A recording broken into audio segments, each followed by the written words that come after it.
Sudah diusulkan bansos dari berbulan-bulan lalu, tapi sampai sekarang belum juga cair. Atau malah kamu bingung prosesnya itu berapa lama sebenarnya dari awal usulan sampai uang masuk ke rekening atau KKS. Nah, di video ini admin akan bongkar tahapan resminya dari desa, dinsos sampai pusat termasuk perkiraan waktu paling lambat.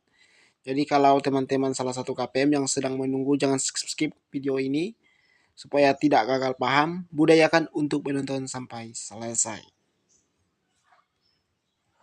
Halo teman-teman semuanya, jumpa kembali bersama saya di channel Fernando Mantawai. Baik, di video kali ini admin akan memberitahukan berapa lama usulan di ACC atau sukses untuk penerima bansos PKA dan BPNT. Kalau teman-teman mengusulkan bansos dari desa atau RT, bisa menunggu berapa bulan. Ya, di video ini kita akan bahas.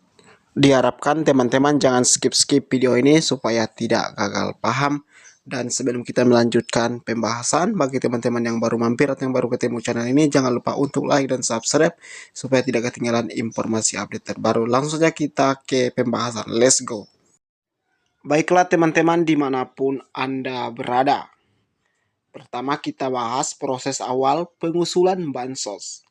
Proses dimulai dari RT, RW, atau desa yang mengusulkan warga ke dalam DTSN atau Data Terpadu Sosial Ekonomi Nasional. RT, RW, atau desa biasanya menerima data dari musyawarah desa atau laporan warga sendiri. Setelah itu, data diajukan ke Dinas Sosial Kabupaten atau Kota. Dokumen yang dibutuhkan adalah KTP, dan kartu keluarga. Surat keterangan tidak mampu jika diminta. Kadang perlu foto rumah atau tempat tinggal. Waktu yang dibutuhkan di tahap ini adalah 1 sampai 3 minggu teman-teman ya, tergantung desa dan antusias masyarakat. Sekali lagi, waktu yang dibutuhkan di tahap ini 1 sampai 3 minggu tergantung desa dan antusias masyarakat. Yang kedua, verifikasi dan validasi dinsos daerah. Data yang masuk ke dinsos akan dicek ulang petugas teman-teman ya, untuk melalui kunjungan rumah, wawancara, atau koordinasi dengan aparat setempat. Teman-teman, di sini banyak yang gagal karena NIK tidak valid, kartu keluarga tidak sesuai, atau status ekonomi berubah. Validasi ini penting agar yang benar-benar layak dapat. Durasi ini sampai 2 atau 4 minggu. Selanjutnya, sinkronisasi ke pusat Kemensos Republik Indonesia.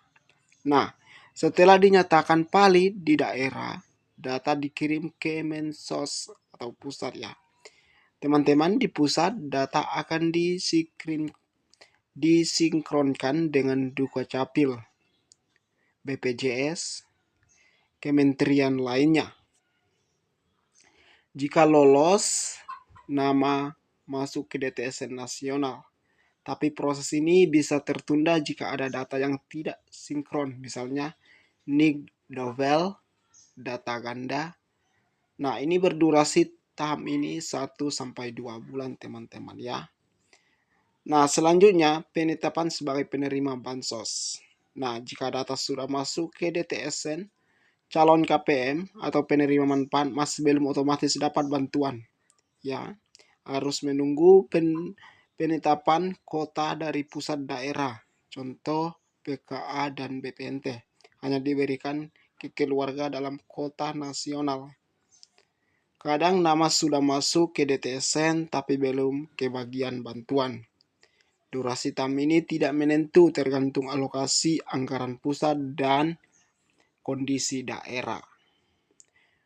Selanjutnya pencairan tahap pertama. Setelah ditetapkan baru nama masuk ke SK penerima bantuan. Dana bisa disalurkan lewat kantor pos, bank Imbara atau kartu KKS, koperasi agen tertentu di daerah terpencil. Biasanya pencairan dilakukan per tahap 1-4. Pencairan pertama bisa butuh waktu 1-3 bulan setelah data disahkan, teman-teman ya. Selanjutnya, total estimasi waktu dan kesimpulan. Jika dihitung total dari awal hingga cair, proses pengusulan sampai pencairan itu memakan waktu 3-6 bulan. Itu pun kalau semua data lancar dan tidak perlu diperbaikan. Banyak kasus gagal karena kartu keluarga tidak aktif, pindah domisili tapi belum upadate, NIK tidak online. Untuk solusi terbaik akan admin berikan, selalu cek data kartu keluarga KTP di Dukcapil, teman-teman ya. Tanyakan status desa atau dinsos, pantau pengumuman tahap cair dan nama penerima. Untuk saran ya, kalau teman-teman sedang dalam proses pengusulan dan belum cair, tulis di komentar ini sudah sampai tahap mana, apakah data teman-teman sudah masuk ke DTSN, apakah sudah punya KKS tapi saldo kosong. Jangan lupa video ini di-share ke teman-teman atau tetangga juga ya yang sedang menunggu bantuan, karena banyak yang tidak tahu kalau prosesnya bisa 3-6 bulan. Dan jangan lupa ikuti terus channel Fernando Mentawai. Jangan lupa untuk like dan subscribe. Terima kasih dan izin pamit, teman-teman ya.